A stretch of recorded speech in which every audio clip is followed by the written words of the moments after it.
Kalau misalkan karyawan mau kasbon, boleh nggak sih karyawan itu ngutang?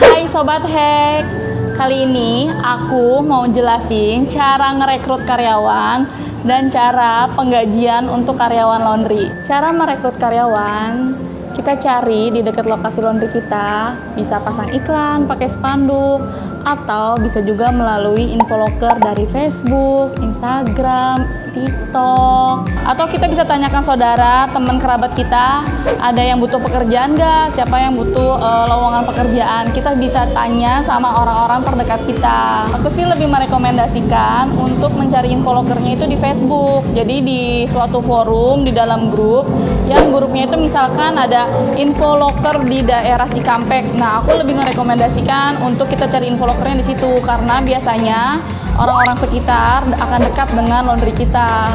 Untuk ngerekrut karyawan, kita pakai syarat. Misalkan kita mau syaratnya wanita, usianya 18 tahun sampai 24 tahun, minimal pendidikannya SMA, bisa baca, ngitung, tidak gaptek, bisa menggunakan HP Android. Nah, syarat-syaratnya tentukan saja sama kebutuhan yang ada di laundry kita. Kalau aku, senangnya sih yang belum berpengalaman ya, karena gampang dididik, gampang diatur, dan dapat diberi arahan. Kalau menerima karyawan yang sudah pengalaman sih boleh aja, tapi pastikan karyawan tersebut itu jujur dan bertanggung jawab sama atas pekerjaannya. Dan yang paling penting, bukan orang yang bermasalah. Nanti kalau orang yang bermasalah itu akan menjadi toksik di lingkungan kita. Dia nanti susah diatur, kebanyakan melawan sama kita, dan biasanya suka selisih paham dengan karyawan lama kita. Setelah kita ketemu dengan calon karyawan kita ajak wawancara. Pastikan saat wawancara kita analisa nih orangnya. Kira-kira niat kerja nggak, cekatan atau tidak, jujur, gesit. Pada saat wawancara kita akan tahu tuh caranya dari eye contact sama mereka. Tapi kalau matanya kemana-mana pada saat wawancara, udah reject aja, tolak, berarti dia kurang bagus. Kalau kita butuh 2 orang karyawan, kita rekrut aja 3-5 orang buat sebagai pembanding mana yang lebih berpotensi. Untuk idealnya usia karyawan untuk laundry biasanya itu di usia 24 tahun sampai 35 tahun. Kalau kemudaan biasanya itu dia kurang tanggung jawab. Kalau ketuaan biasanya susah diatur. Kecuali kalau untuk gosok yang kuat dan lebih rajin, biasanya ibu-ibu bagian belakang, bolehlah usia 40 tahun. Terus kalau misalkan kita dapat karyawan ini dari komunitas laundry atau dari komunitas manapun, kita bisa pastikan kredibilitasnya gimana, bagus nggak. Kita tanya nih sama owner sebelumnya, si karyawan ini di tempat di laundry sana gimana, orangnya baik nggak, jujur nggak, kenapa dia bisa keluar dari tempat kamu, apakah ada masalah sebelumnya. Kalau laundry tempat sebelum dia kerja itu rame, terus dia keluar, berarti dia itu dikeluarkan, kurang begitu bagus.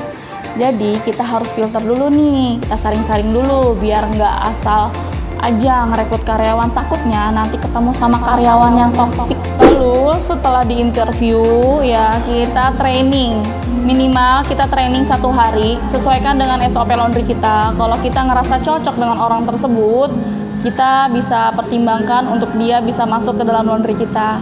Jumlah karyawan pastikan sesuaikan dengan mesinnya dan sama target omsetnya. Kalau omsetnya 30 juta, mesinnya 3 set, minimalnya itu 3 karyawan. Kalau mesinnya 1 set, cuman ada 1 mesin cuci dan 1 dryer, kalau omsetnya 10-12 juta, minimal karyawannya 1 nggak apa-apa, tapi owner harus siap kerja bila karyawannya tidak masuk saat libur misalkan. Untuk mendapatkan karyawan yang loyal itu butuh waktu yang tidak sebentar. Jadi buat para owner nih harus sabar-sabar.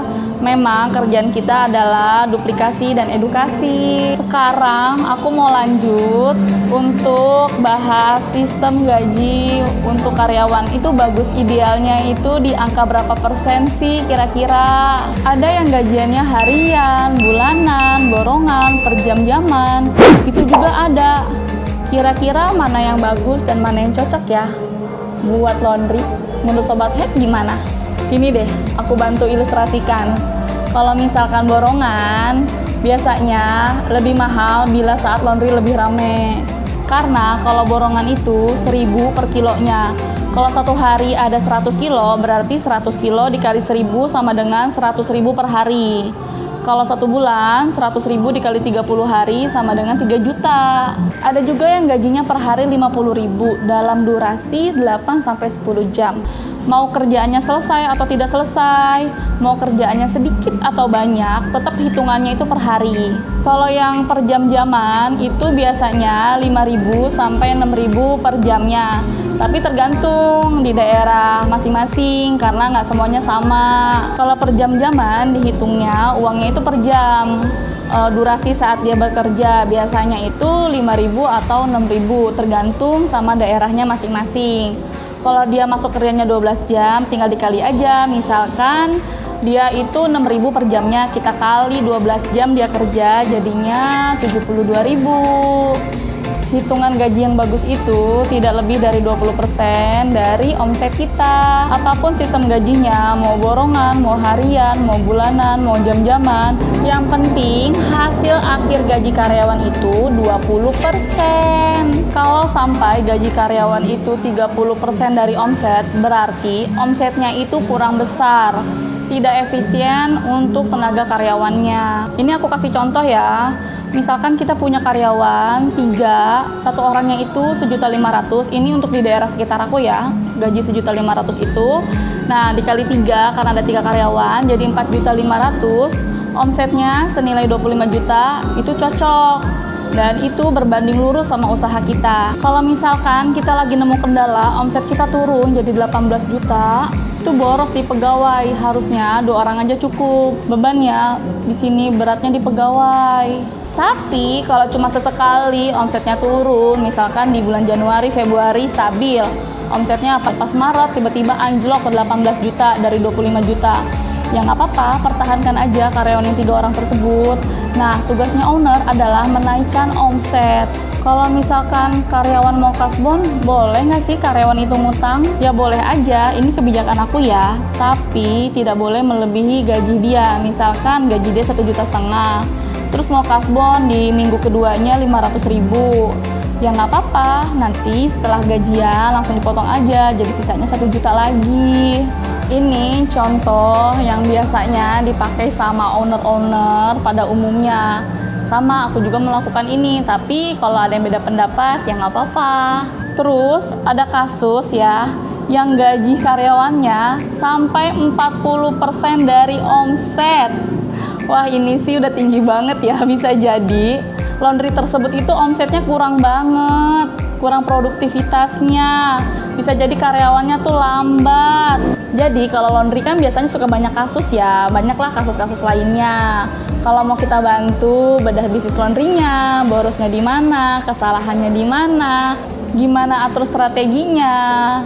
Sini kita duduk bareng, kita evaluasi sama-sama, kita bedah laundrynya. Bisa langsung kontak aku ke sini ya. Oke, sampai sini dulu pembahasan kita. Semoga ilmunya bermanfaat buat kita semua.